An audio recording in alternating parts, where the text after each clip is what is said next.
Bismillahirrahmanirrahim.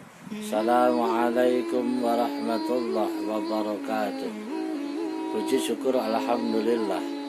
Mari selalu dan senantiasa kita panjatkan kehadirat Allah Subhanahu wa ta'ala, yang mana untuk yang kesekian kalinya Allah masih berkenan memberikan nikmatnya kepada kita.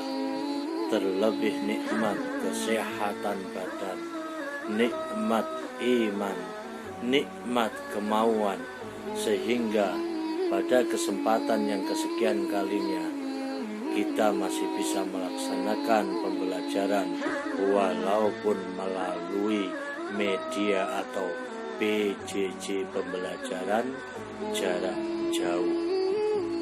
Sholawat beserta salam semoga tetap terlimpah curah keharibaan baginda Nabi Agung Muhammad Sallallahu Alaihi Wasallam. Yang besar harapan kita semoga kelak di yaumul qiyamah kita semua tergolong makhluk yang mendapatkan syafaatnya. Amin Allahumma amin ya rabbal alamin. Anak-anakku yang Bapak sayangi dan Bapak banggakan, sebelum pembelajaran pada semester genap ini kita mulai, mari pertama-tama kita tundukkan kepala, memohon kepada Allah Subhanahu wa ta'ala, seraya berdoa. Bismillahirrahmanirrahim. Raditu billahi rabba wa bil islami dina wa bi Muhammadin nabiyya wa rasula. Rabbi zidni ilma warzuqni fahma. Amin ya rabbal alamin. Anak-anakku yang Bapak sayangi dan Bapak banggakan, pada pertemuan pertama ini kita akan membahas tentang iman kepada malaikat. Peta konsep. Yang pertama, iman kepada malaikat. Yang akan kita bahas yang pertama adalah pengertian. Dilanjutkan yang kedua yaitu tugas malaikat. Yang ketiga sifat malaikat. Yang keempat perbedaan malaikat dengan makhluk gaib lainnya. Kemudian setelah kita mempelajari tersebut, maka kita bisa mengambil hikmah beriman kepada malaikat serta menerapkan rasa iman kepada malaikat tersebut pada perilaku kehidupan sehari-hari. Anak-anakku yang Bapak sayangi dan Bapak banggakan, iman kepada malaikat, pengertian. Iman kepada malaikat berarti percaya atau yakin kepada adanya para malaikat yang menjalankan tugas-tugasnya sesuai dengan perintah Allah Subhanahu wa ta'ala dan tidak pernah mengingkarinya. Iman kepada malaikat termasuk salah satu dari hal-hal gaib yang wajib kita imani. Nama dan tugas malaikat.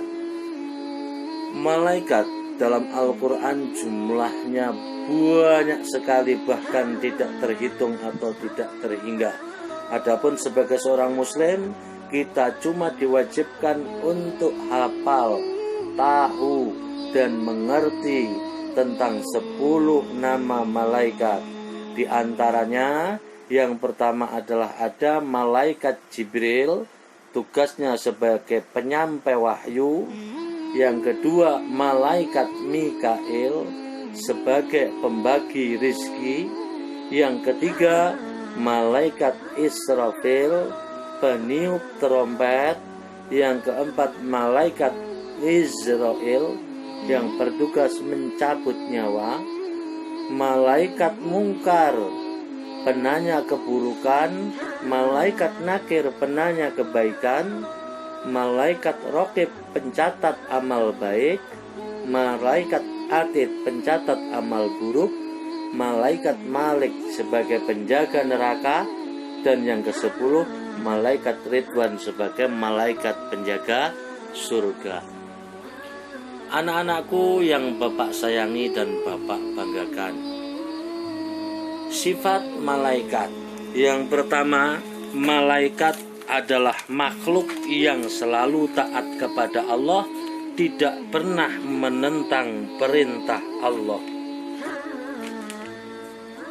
Dalam Al-Quran surat At-Tahrim ayat 6, Allah berfirman, A'udzu billahi minasy syaithanir rajim.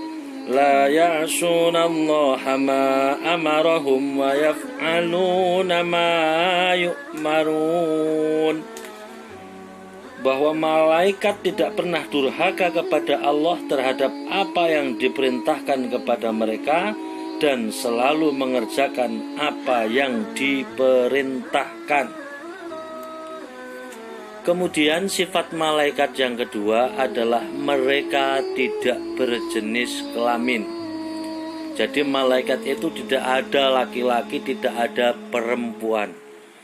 Sifat malaikat yang keempat, yang ketiga, yaitu mereka tidak mempunyai nafsu. Berarti malaikat tidak makan, tidak minum, tidak tidur, tidak menikah, tidak ingin kaya, dan lain sebagainya. Kemudian sifat malaikat yang selanjutnya adalah mereka selalu bertasbih dan beribadah kepada Allah Subhanahu wa ta'ala. Kemudian yang kelima, dapat menjelma ke dalam berbagai bentuk sesuai kehendak Allah Subhanahu wa ta'ala.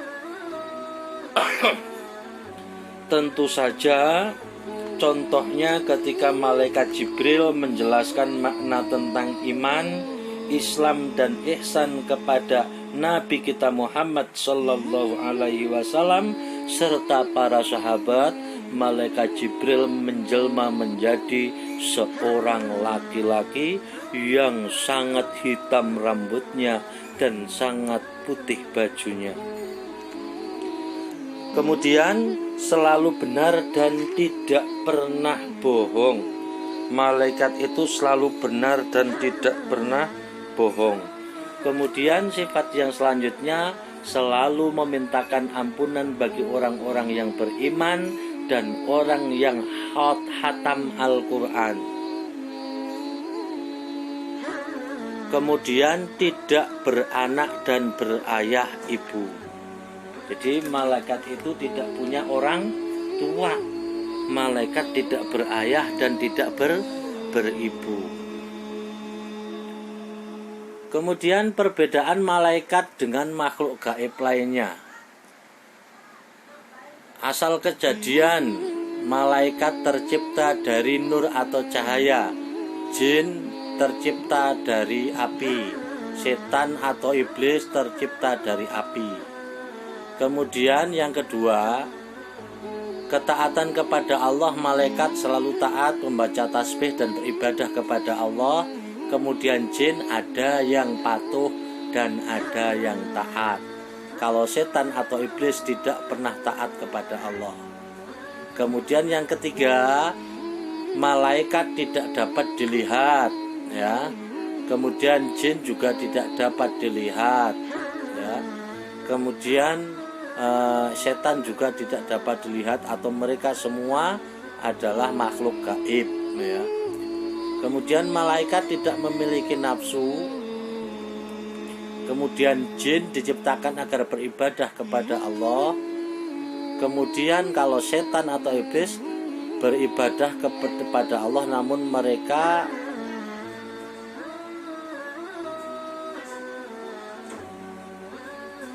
ingkar semuanya. Kemudian kalau malaikat senantiasa bertasbih kepada Allah, kalau setan itu selalu menggoda manusia agar tidak taat kepada Allah Subhanahu wa ta'ala. Hikmah berperilaku beriman kepada malaikat-malaikat Allah. Yang pertama, meningkatkan keimanan kepada Allah Subhanahu wa ta'ala. Yang kedua, mendorong untuk terus meningkatkan kualitas pribadi. Yang ketiga, mewujudkan masyarakat yang bermoral. Yang keempat, bersabar saat mendapat ujian atau cobaan. Itulah anak-anakku penjelasan Bapak tentang bab beriman kepada malaikat-malaikat Allah. Penjelasan lain dapat kalian lihat pada buku paket ataupun pada LKS, lembar kerja siswa. Setelah kalian pelajari, ada tugas dari Bapak. Yang pertama yaitu jelaskan pengertian beriman kepada malaikat-malaikat Allah. Yang kedua, tuliskan satu ayat Al-Quran yang menjelaskan tentang malaikat. Yang ketiga, sebutkan sifat-sifat malaikat. Yang keempat, sebutkan perbedaan malaikat manusia dan jin. Kemudian yang kelima, tuliskan 10 nama malaikat dan tugasnya. Tugas ini kalian tulis jawabannya pada buku tulis kalian. Kemudian sebagai tindak lanjutnya, foto tugas kalian dan japri ke Pak Salim melalui WA. Tugas saya tunggu sampai pukul 12 siang. Setelah itu tugas tidak Bapak terima. Demikian, semoga membawa manfaat. Sebelum Bapak akhiri, pesan Bapak, PJJ adalah media belajar kalian pada saat pandemi. Jangan lupa belajar, kalian absen terlebih dahulu. Jaga kesehatan. Bapak akhiri, wassalamualaikum warahmatullahi wabarakatuh.